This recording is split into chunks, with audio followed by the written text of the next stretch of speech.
Je suis Clémentine Chalmenson, je suis diplômée de l'École supérieure d'art et design de Saint-Étienne et je suis en résidence aux ateliers du Plessis Madec à Saint-Jacques-de-la-Mer depuis septembre 2020.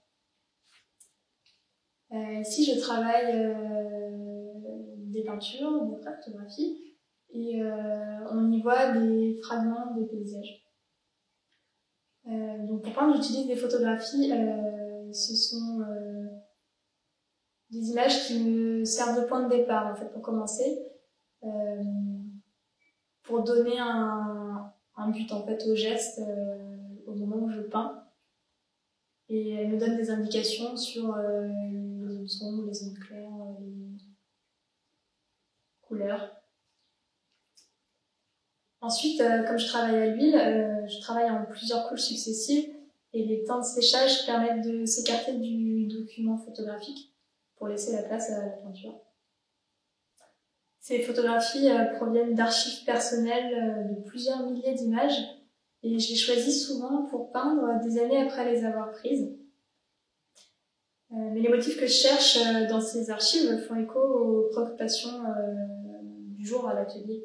C'est-à-dire qu'ici, par exemple, à Saint-Jacques, ça a été des soleils, des reflets, des éblouissements et des images d'errance nocturne. Ça relève un petit peu du romantisme. Donc, par exemple, les soleils, c'est le premier motif qui m'a marqué lorsque je suis arrivée.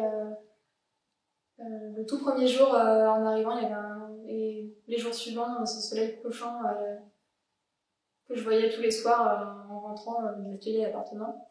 Et ce motif d'un soleil un peu irradiant, c'est quelque chose qui m'intéressait déjà depuis plusieurs mois, après par exemple la lecture de l'ouvrage Soleil noir de Julia Kristeva.